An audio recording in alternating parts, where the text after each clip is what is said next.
ఓం నమ శివాయ. శ్రీ కార్తీక పురాణము 5వ అధ్యాయము వనభోజన మహిమ. ఓ జనక మహారాజా, కార్తీక మాసంలో స్నాన దాన పూజానంతరమున శివాలయమునందు గాని విష్ణాలయమునందు గాని శ్రీమద్ భగవద్గీతా పారాయణము తప్పక చేయవలయను. అట్లు చేసిన వారి సర్వ పాపములను నివృత్తియగును. ఈ కార్తీక మాసములో కరవేర పుష్పములు శివకేశవులకు సమర్పించిన వారు వైకుంఠమునకు వెళ్ళుదురు. భగవద్గీత కొంతవరకు పఠించిన వారికి విష్ణులోకం ప్రాప్తించును. కథకండలి శ్లోకమును ఒక్క పాదములను కంఠస్థమరించిన ఎడల విష్ణు సాన్నిధ్యం పొందుదురు. కార్తీక మాసంలో పెద్ద ఉసిరికాయలతో నిండి ఉన్న ఉసిరి చెట్టు కింద సాలగ్రామమును యథోచితంగా పూజించి విష్ణుమూర్తిని ధ్యానించి విసిరి చెట్టు నీడను భుజించవలెను. బ్రాహ్మణులకు కూడా ఉసిరి చెట్టు కిందనే భోజనం పెట్టి దక్షిణ తాంబూలములతో సత్కరించి నమస్కరించవలయను. వీలును బట్టి ఉసిరి చెట్టు కింద పురాణ కాలక్షేపం చేయవలయను. ఈ విధంగా చేసిన బ్రాహ్మణ పుత్రునకు నీచ జన్మము పోయి నిజరూపము కలిగెను అని వశిష్ఠుల వారు చెప్పిరి. అది విని జనకరాజు, మునివర్య, ఆ బ్రాహ్మణ యువకునికు నీచ జన్మ మేల కలిగెను, దానికి గల కారణమేమి అని ప్రశ్నించగా వశిష్ఠుల వారు ఈ విధంగా చెప్పనారంభించిరి. కిరాత మూషికములు మోక్షమునందుట. రాజా, కావేరీ నదీ తీరమందొక చిన్న గ్రామమున దేవశర్మయను బ్రాహ్మణుడు కలడు. అతనికి ఒక పుత్రుడు కలడు. వాని పేరు శివశర్మ. శివశర్మ చిన్నతనము నుండి భయభక్తులు లేక అతి గారాభముగా పెరుగుట వలన నీచ సహవాసములు చేసి దురాచారపరుడే మెరుగుచుండెను. అతని దురాచారములను చూచి ఒకనాడు అతని తండ్రి కుమారుని పిలిచి, బిడ్డ, నీ దురాచారములు కంతు లేకుండా ఉన్నది. నీ గురించి ప్రజలు పలు విధములో చెప్పుకొనుచున్నారు. నన్ను నిలదీసి అడుగుచున్నారు. నీ వల్ల కలుగు నిందలను సిగ్గుపడుతూ నలుగురిలో తిరగలేకపోతున్నాను.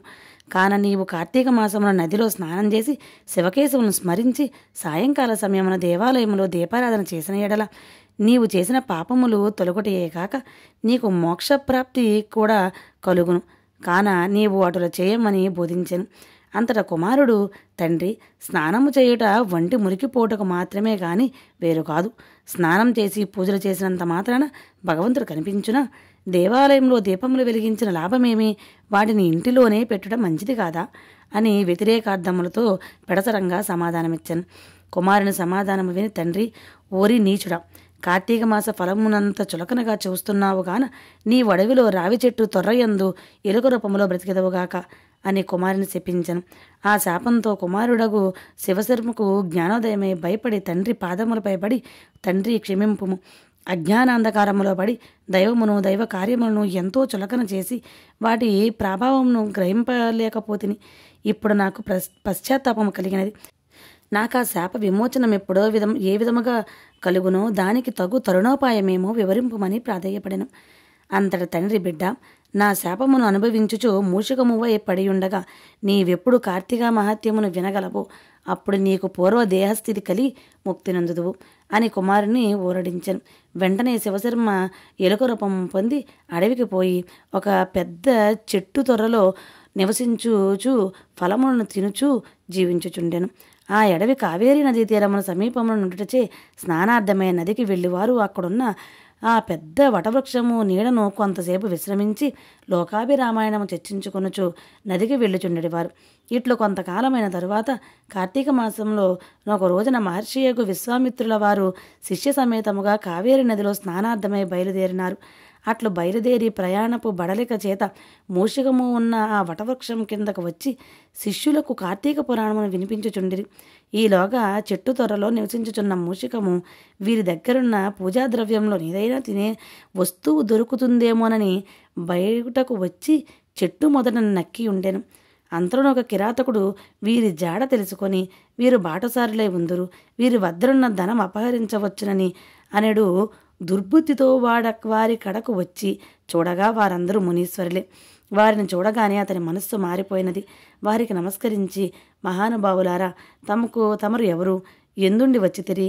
మీ దివ్య దర్శనంతో నా మనసులో చెప్పరాని ఆనందము కలుగుచున్నది గాన వివరింపుడు అని ప్రాధేయపడను. అంత విశ్వామిత్రుల వారు, ఓయే కిరాతక, మేము కావేరీ నది స్నానార్థమై ఈ ప్రాంతమునకు వచ్చితిమి. స్నానమాచరించి కార్తీక పురాణము పఠించుచున్నాము. నీవును ఇచట కూర్చుండి సావధానుడివై ఆలకింపుడని అని చెప్పిరి.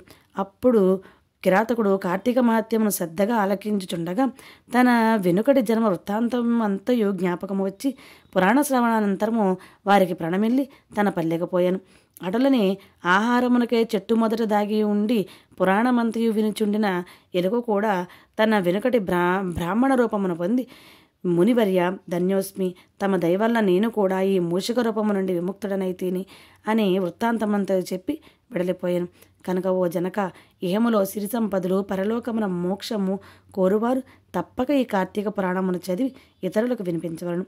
ఇట్లా స్కాంద పురాణాంతర్గత విశిష్ట ప్రోక్త కార్తీక మహత్యమందలి 5వ అధ్యాయము 5వ రోజు పారాయణం సమాప్తము. ఓం నమః శివాయ.